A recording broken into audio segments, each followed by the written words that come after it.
Bienvenue sur le podcast des atypiques sensibles, un podcast dédié à tous ceux qui n'entrent dans aucune case. Je suis Nadège, coach de vie certifiée spécialisée dans l'accompagnement des atypiques sensibles.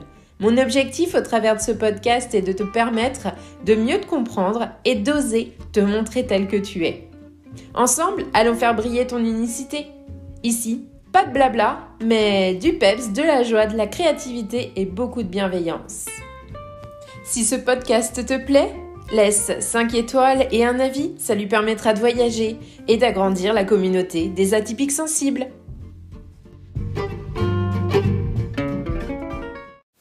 Bienvenue dans l'épisode 43 du podcast des atypiques sensibles. Petit changement de format, pour les épisodes à venir, c'est vous qui prenez les rênes. Vous me posez vos questions. J'en ai déjà collecté 6. Merci à ceux et celles qui m'ont partagé leurs questionnements sur Instagram pour me permettre d'enregistrer ces épisodes un peu hors du commun. Aujourd'hui, on va aborder une question essentielle qui m'a été posée et qui revient souvent chez les personnes que j'accompagne en coaching. Je vous la lis. J'ai du mal à nouer des liens, à faire de nouvelles rencontres, comment trouver des amis, comment créer une communauté autour de moi qui comprennent et acceptent ma sensibilité et ma différence.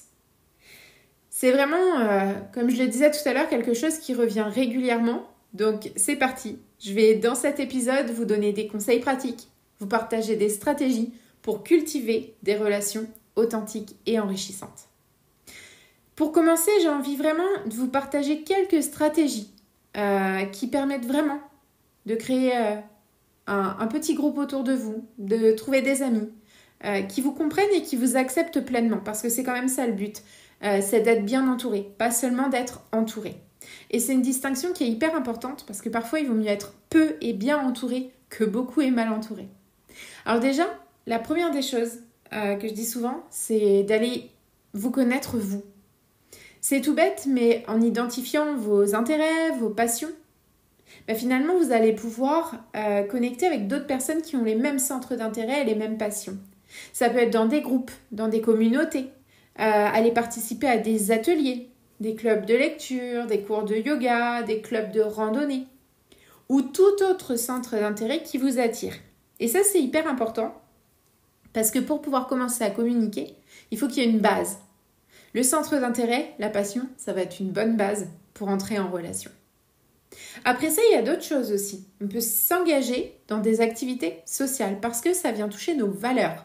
Et pour se lier d'amitié avec quelqu'un, il faut qu'il y ait des valeurs communes, forcément. Pour ça, on va pouvoir participer à des événements sociaux, des événements locaux, des conférences, des meetings, des ateliers. On va rencontrer de nouvelles personnes qui vont partager des intérêts similaires. Et c'est vraiment un des points essentiels pour faire naître une amitié que d'avoir des intérêts similaires et des valeurs communes. Vraiment, j'y tiens énormément. Mais si vous ne connaissez pas vos valeurs, ça va être le petit exercice du jour, c'est... Voilà, on en a tous à peu près une dizaine de valeurs, je vais dire, essentielles. Il est très intéressant d'aller les chercher. Comment on fait pour ça ? Mais simplement, on va se demander déjà qu'est-ce qui me fait réagir ? Qu'est-ce qui fait que je me mets en colère ? Qu'est-ce qui peut déclencher une vague de tristesse chez moi ? Qu'est-ce qui me hérisse le poil ? Qui fait que j'aurais envie de me battre, de combattre ? Finalement, ces questions, en observant notre quotidien tout au long de notre vie, ça va nous permettre de répondre à quelles sont mes valeurs. Parce qu'il va y avoir des mots qui vont correspondre à ces moments de réactivité. Et ces mots qui correspondent à ces moments de réactivité, ce sont vos valeurs. C'est important de ne pas aller piocher une liste de valeurs sur Internet et de ne pas copier-coller les valeurs des autres. Des fois, il y a des mots qui vous correspondront, qui correspondront à personne d'autre. Et c'est OK avec ça. L'autre petite chose que j'ai envie de vous partager aussi, c'est que quand vous rencontrez de nouvelles personnes, et très très très souvent quand on est atypique sensible, on ne le fait pas, soyez authentique et ouvert sur votre sensibilité et votre différence. Si vous cachez qui vous êtes, c'est comme si vous donniez un mode d'emploi erroné à la personne. La personne, elle va rester avec ce mode d'emploi.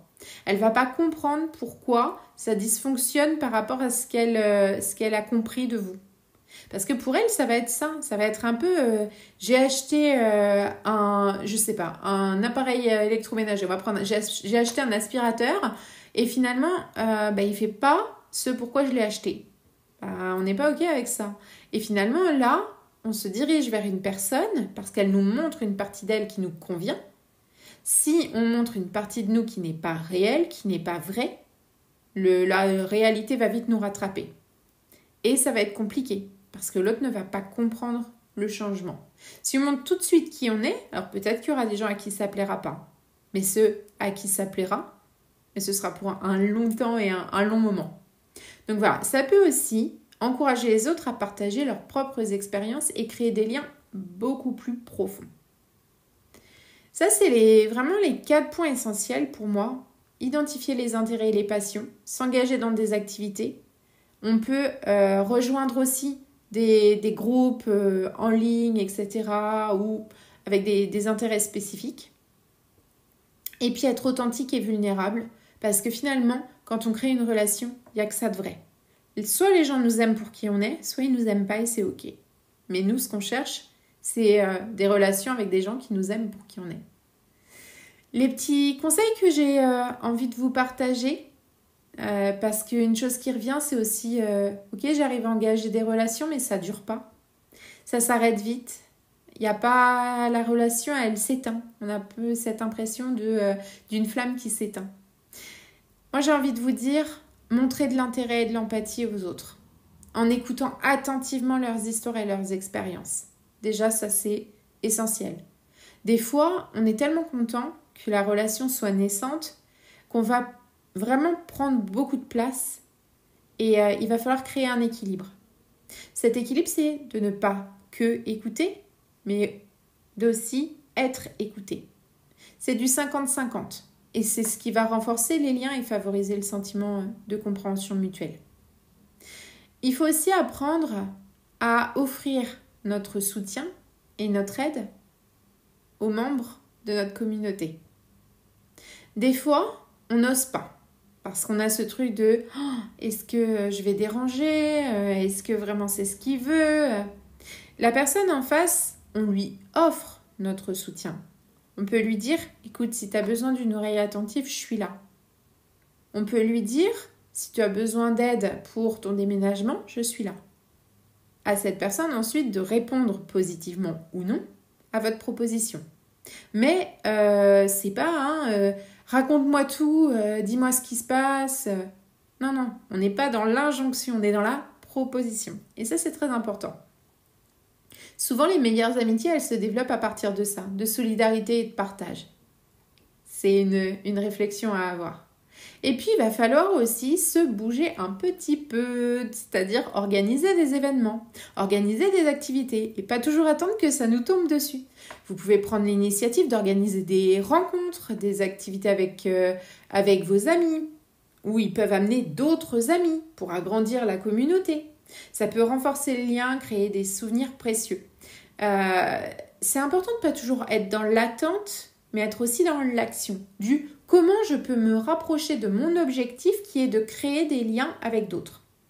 C'est tout bête, mais par exemple sur les réseaux sociaux, parfois on parle avec des groupes de personnes.